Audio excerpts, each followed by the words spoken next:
way of issuing shares can sometimes help you in your business objective. So it's not always necessary that you don't want to issue shares when you fold up a subsidiary into the parent. There could be very good reasons that you may want to issue shares.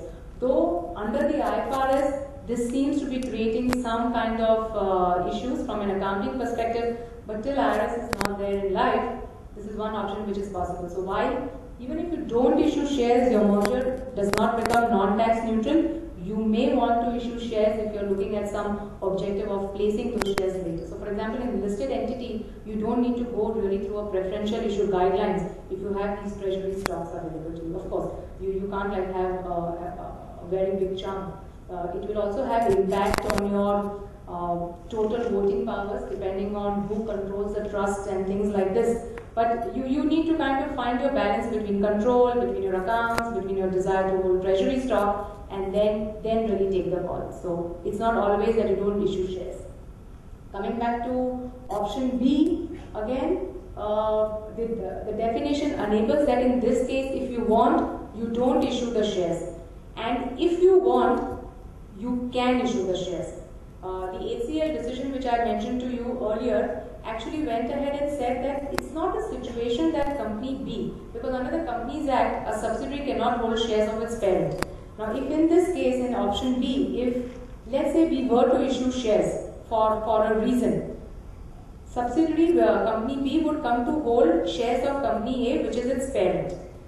When you read section 42 of the Companies Act, read with section 391 and everything, the way the judicial interpretation has been, they said that it's not a case that company B is acquiring shares of company A in terms of making an actual acquisition.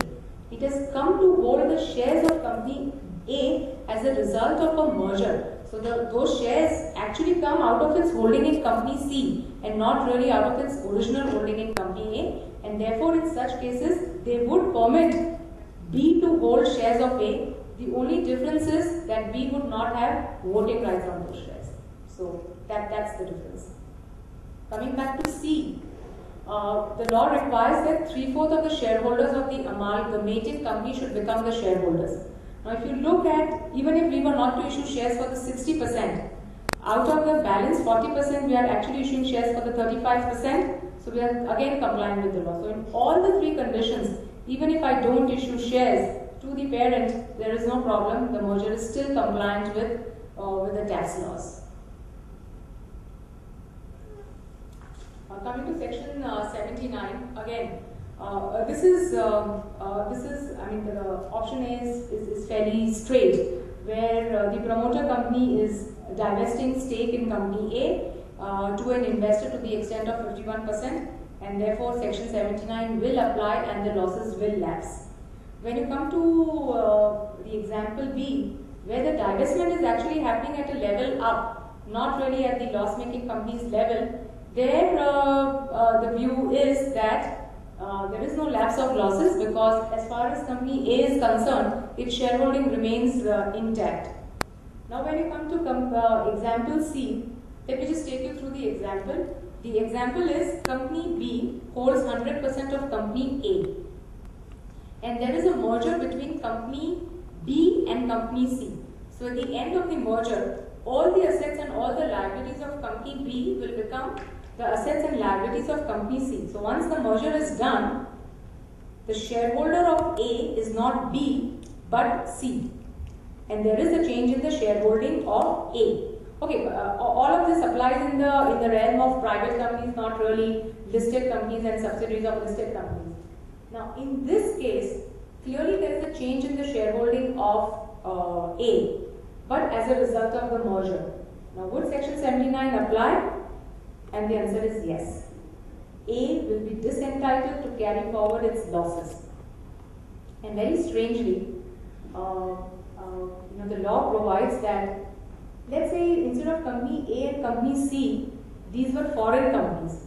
So let's say there's an Indian company whose parent is a foreign company, and that foreign company merges into another foreign company, and as a result of which the shareholding of the Indian company changes because it's a merger overseas. In that case, the losses can go forward.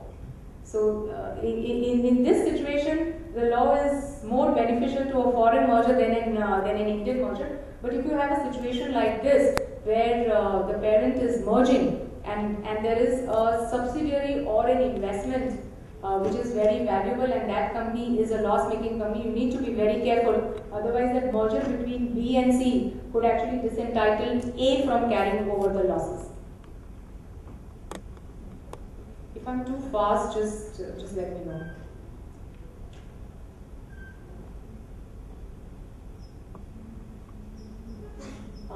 These are some of the typical issues that keep cropping up when you're looking at any merger proposal.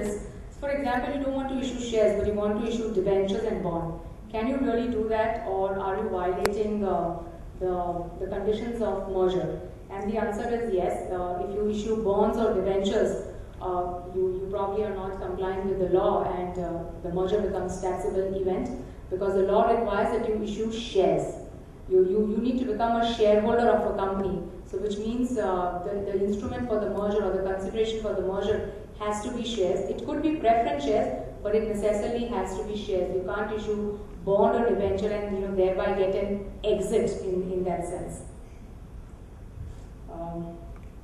The other one is whether the benefit of carry forward and setup of unabsorbed losses is available against the book profit. Now this is a question. Let's say the transferor company has book losses also. All of us are familiar with the minimum alternative tax and its advantages in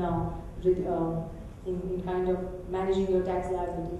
Let's say you have a case where the transferor company has a debit balance in its P&L account. So it has a P&L debit which comprises of obviously of the losses and the unabsorbed book depreciation, and you merge it with a profit-making company. And now we are talking purely from an accounting perspective, not really Section 72A.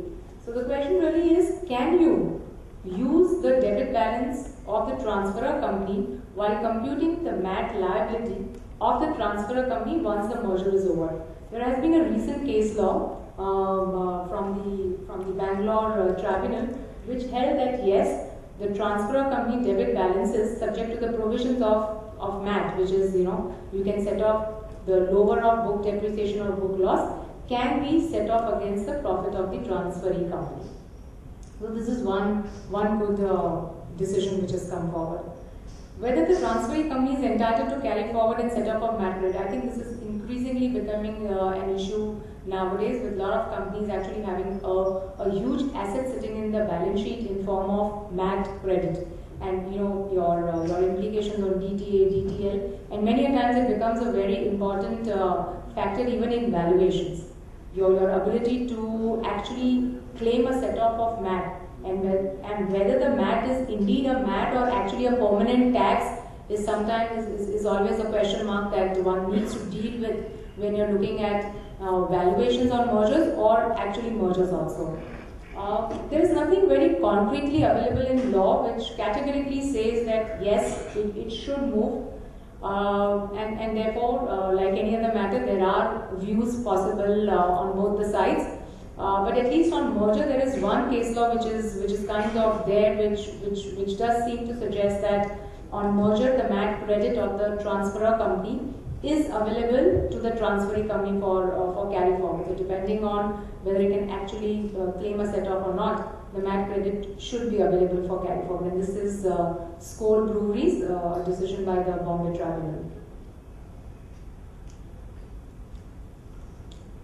One of the most vexed issue for a merger, especially in all telecom sectors and anybody who's impacted by Section 80IA kind of tax holidays, is if you did a merger or a demerger. In fact, an issue which is relevant in both the cases is that whether the resulting company or the transferee company, in the case of merger, is entitled to a tax holiday.